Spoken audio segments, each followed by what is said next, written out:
So last night, the Game Awards 2020 took place, a beautiful night where we celebrate the past year in video game giving awards to the absolute best the industry has to offer, the cream of the crop. So obviously, the big winner this year was Naughty Dog's The Last of Us 2. It won the big overall Game of the Year award, as well as a bevy of other ones like Best Performance, Best Direction, Best Fighting Game, Best JRPG, and I think esports game. I'm sure somebody has done a competitive speedrun of the game somewhere.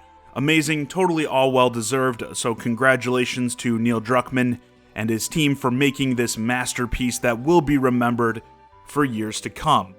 But perhaps the main reason people tune into the awards are for the big reveals, which again, there were so many amazing CG trailers and logos unveiled at the show. How about that Perfect Dark logo, boys? That's going to be awesome when we see gameplay for that in like 2025. I hope Microsoft treats that better than they did Battletoads, but I doubt it.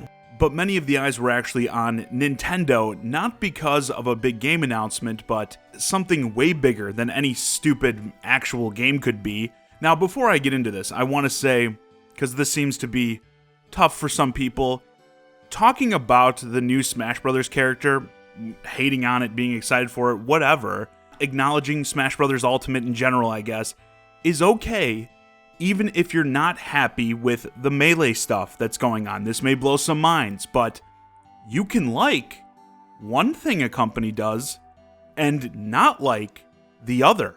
It's okay. You don't have to pretend like you're totally done with them and never going to buy another game from Nintendo again. That I think actually makes you look more stupid. But yeah, with that said, yesterday morning Nintendo tweeted out that we could expect to see the next Smash Bros. Character revealed at the Game Awards later that evening. So immediately speculation swirled around who it may be, people thinking about who made sense, who fans wanted to see. I learned that the default Fortnite guy has a name. His name's Jonesy. Was not aware of that until yesterday.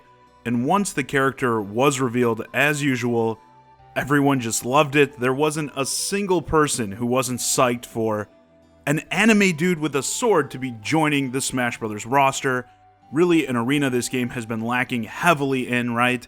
But in all seriousness, Sephiroth from Final Fantasy VII, along with, as many have been discussing, his very reasonably sized sword, is now coming to the game. Very soon, in fact. So, of course, I wanted to discuss his addition.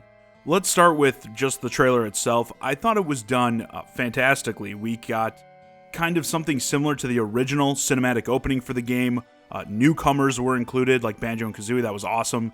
And this time we saw Sephiroth cut through and descend from the sky and just proceed to wreck dudes. You had this really cool shot, I thought, of him in Mario, where the silhouette looked like he was running Mario through with his sword, but it was actually holding him up by his overall strap. The people who come up with these trailers really deserve mad props. Some amazing stuff.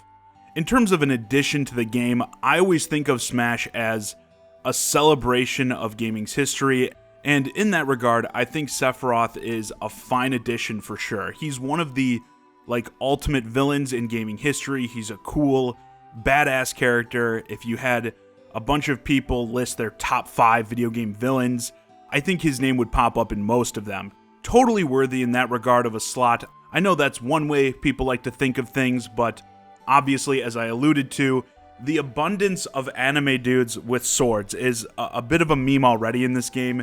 It's completely oversaturated with those kinds of characters, and if you're feeling that way about the reveal, I totally understand that. Myself, I've been really rooting for Doom Guy slash Doom Slayer, with part of the reason being, besides him being an awesome character, also I think very deserving of a slot, I think he'd feel like something different being from an M-rated FPS and all.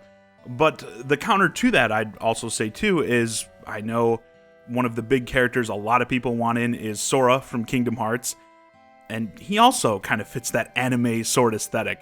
Probably wouldn't be as many people having that argument for Sephiroth if it was Sora getting in, but more so it's the character that people actually want in.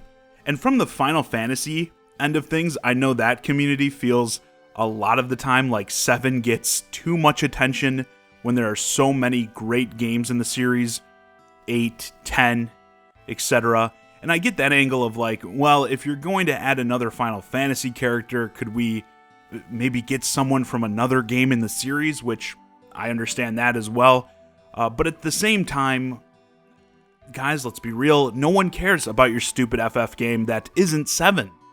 Nobody cares about it. I mean, this is something you're just going to have to come to terms with someday. But seriously, I think we also have to consider the fact that 7, while yes, it seems like 7's always the focus, it's even more so these days with the Final Fantasy VII Remake, just came out earlier in the year, and that's also going to be kind of a multi-part series, so I understand why they'd want to be just continuing to push 7 as much as possible. Yeah, I'd probably prefer myself if they did more Final Fantasy to broaden the horizons a bit. I get people feeling like if FF is going to get multiple, you'd like to get into other games, but I also think with them pushing Final Fantasy VII Remake, it makes sense to follow the hero of the game up with the villain. If we start getting Barrett Wallace, Tifa, okay, well, wait a second, I'm not gonna hate on Tifa if she ever somehow got in, but if we delve further into Final Fantasy, well, again, at some point, it shouldn't be from 7. At the same time, I don't think that's very likely to happen either way. So yeah, personally, I'm okay with the pick. Would I much rather have someone else, like dozens of other picks? Of course, but that's what happens most of the time with these announcements. And again, he's a character I do think is deserving of a slot. I think it is kind of annoying that the game is so loaded with anime sword bros already that to the point where it makes him a turnoff to some, even though again, I think he's a character fully deserving to be in. Like maybe if we had 30 to 40 less Fire Emblem reps, people wouldn't feel as annoyed by a character with a similar vibe. But I more so want to know from you guys on this one, because with that, this video's a wrap. Let me know your thoughts on Sephiroth joining Smash Bros. Ultimate in the comments. Are you hyped for Sephiroth to be joining the Smash Bros. Roster? Do you wish it would have been someone else?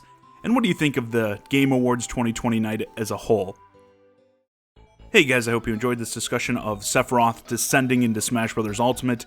If you're new to the channel, please consider subscribing. And if you want to keep the conversation going, hit me up on Twitter at JohnnyZakari. And join my Discord, ChiGuy and Friends, link to both in the description below. And as always, thanks for watching.